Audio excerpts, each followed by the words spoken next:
voulais proposer la modélisation de ces trois objets, donc une sucette, un globe et une balle à piquant. Alors pour ce qui est de ma sucette, je vais supprimer mon cube et à la place je vais créer un mesh torus. Et ici dans l'opérateur box je vais choisir 24 x 8 faces. Et en mode edit, je vais déplacer mon torus sur Y et faire une rotation donc R, et puis je vais garder la touche CTRL appuyée histoire que les rotations se fassent de 5 degrés en 5 degrés. Et je vais ensuite attribuer à mon objet un modificateur Array pour faire une répétition. Je ne veux pas que ce soit la répétition par défaut, relative offset, je veux que la répétition se fasse par rapport à un objet, par rapport aux transformations d'un objet. Et cet objet, ça va être un empty sphere que je dois mettre sur la même position que l'origine de mon objet, de mon torus. Alors je resélectionne mon torus et puis j'active Object Offset et je désigne comme objet l'empty que je viens de créer. Et donc les répétitions vont se faire en fonction des transformations de mon empty. Je vais choisir une quantité de 8 répétitions. Je vais sélectionner mon empty et faire une rotation sur Z. Je vais garder CTRL appuyé pour aller de 5 degrés en 5 degrés. Donc 45 degrés. Et puis je vais resélectionner mon empty en mode edit. Je vais faire un Alt S pour le gonfler. Je vais faire la rotation nécessaire si besoin.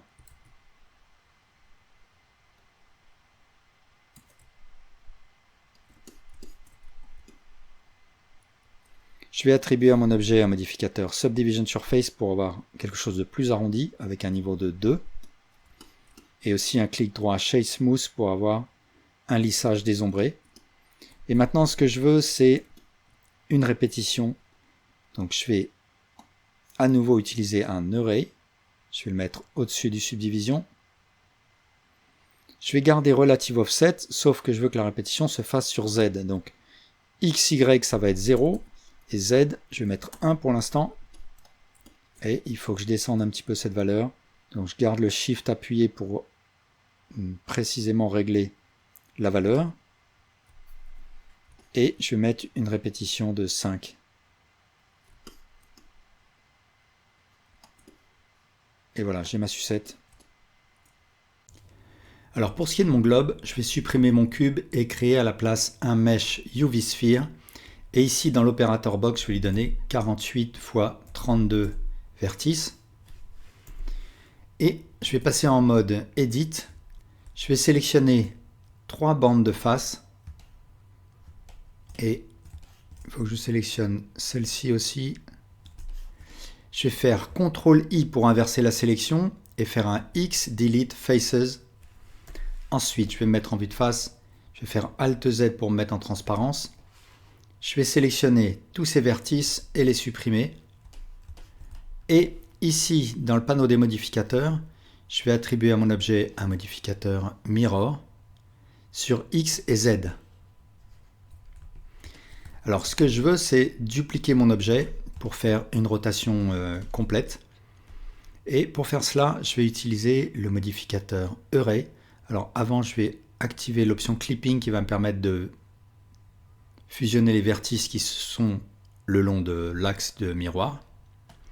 Et je vais chercher mon modificateur Array qui par défaut va se faire sur l'axe X, mais moi c'est pas ce que je veux qu'il se fasse en fonction d'un objet et de sa transformation. Donc je vais désactiver Relative Offset, je vais créer un empty à l'endroit où se trouve l'origine de mon objet. Donc si mon empty ne se trouve pas là, eh bien je sélectionne l'objet, je fais un Shift S Cursor to Selected pour que mon curseur soit ici. Donc mon empty est créé, je vais aller dans le panneau Data et je vais un petit peu augmenter sa taille. Je resélectionne mon quartier et dans le panneau des modificateurs, je vais mettre une quantité de 8 répétitions. J'active Object Offset et je vais chercher mon empty comme objet de l'Object Offset. Et maintenant, la duplication va se faire en fonction des transformations de cet empty. Et ce que je vais faire, c'est une rotation, donc R sur Z, donc Z. Et ensuite, je garde pressé CTRL pour que la rotation se fasse de 5 degrés en 5 degrés. Et je vais faire une rotation de 45 degrés de manière à avoir un globe complet. Donc maintenant, je vais pouvoir éditer mon quartier et la modification sera mirrorée et dupliquée. Alors ce que je vais commencer par faire, c'est me mettre en vue de dessus et avec K, je vais faire venir le couteau et je vais couper un edge comme ça de manière à avoir, alors je presse Enter une fois que je suis bon, de manière à avoir ici une épaisseur qui va être régulière, constante. Ensuite, je vais sélectionner ce vertex et celui-là et je presse J pour créer un edge comme ça transversal. Et maintenant, je vais me mettre en sélection d'edge. Je vais sélectionner ces edges que je veux supprimer. Et je ne vais pas supprimer cela. Et je presse CTRL X pour dissoudre. Et ensuite, je sélectionne ces deux vertices, CTRL X pour dissoudre. Et je joins les deux, la J. Et voilà. Après, je me mets en mode de sélection de face. Je sélectionne toutes ces faces. Alors ici, je peux peut-être simplifier. Je vais sélectionner cet edge et faire un CTRL X. Et je resélectionne toutes ces faces.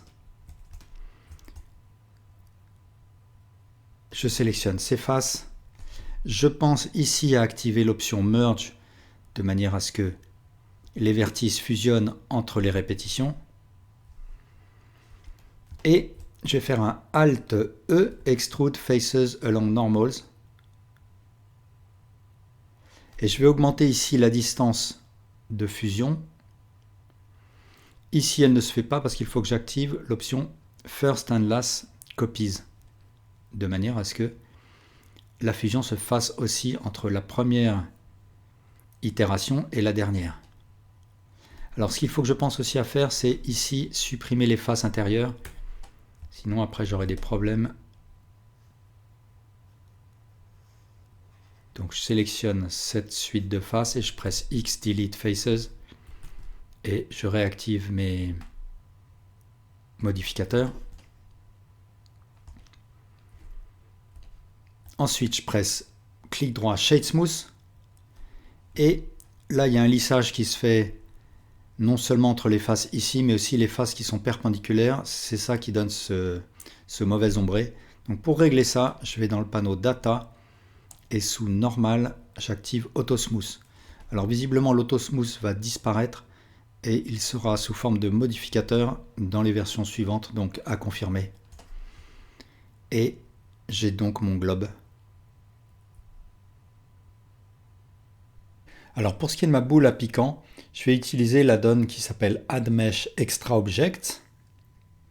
Donc il fait partie de Blender, il suffit de l'activer. Et je vais supprimer mon cube et créer à la place un mesh. Et donc là je vais avoir ce mesh matte function. Je vais choisir Regular Solid. Et ici dans l'opérateur box, je vais choisir source dodecahedron, donc un objet à 12 faces avec des pentagones sur chaque face pour chaque face. Ensuite, je rentre en mode edit. Je vois que j'ai ces edges qui traversent mes pentagones. Donc pour les supprimer, tout simplement, je sélectionne tout et je presse X, Limited Dissolve. Le Limited Dissolve, il va dissoudre les vertices et les edges en fonction de l'angle qui les sépare. Et ça, on peut le régler en bas à gauche dans l'opérateur box. Ensuite, je vais attribuer ici dans le panneau des modifieurs un modifieur Skin qui va en fait créer une branche à chaque edge de mon objet. Alors je vais rentrer en mode Edit et je vais faire un CTRL A pour réduire l'épaisseur. Donc là, si je veux, j'ai accès aussi dans le panneau N sous Item. J'ai accès au rayon de mes vertices ici, min radius XY. mais c'est CTRL A le raccourci. Alors en mode objet ensuite, je vais faire un clic droit Shade Smooth et ça ne marche pas parce qu'avec le modifieur Skin, l'option est accessible ici, Smooth Shading. Je vais aussi attribuer à mon objet un modificateur Subdivision Surface, histoire de rajouter de l'arrondi à mon objet, donc des faces virtuelles. Et puis, je vais garder une version de mon objet de côté, sans appliquer les modifieurs. Donc je vais faire une duplication et je vais mettre ça dans une collection invisible. Et ensuite, cette version-là, je vais appliquer le modifieur Skin. Et si je rentre en mode Edit, je peux voir la topologie. Et je vais sélectionner toutes les faces qui sont aux intersections. Et pour aller plus vite, je peux faire un Shift G, Select Similar Perimeter. Et je vérifie qu'elles sont bien toutes sélectionnées. Sinon, je peux jouer sur ici la valeur seuil qui va me permettre d'augmenter de m'assurer que toutes les faces que je souhaite soient sélectionnées.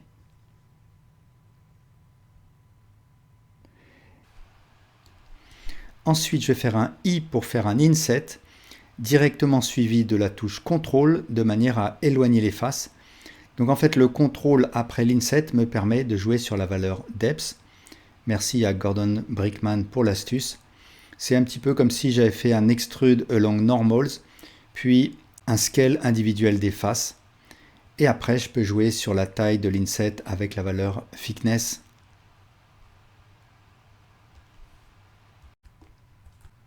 Et bien sûr, si par la suite je veux épaissir mon objet ou l'amincir, je fais un Alt S, un Shrink Fatten. Et voilà, j'ai mon objet. Voilà, merci pour votre attention.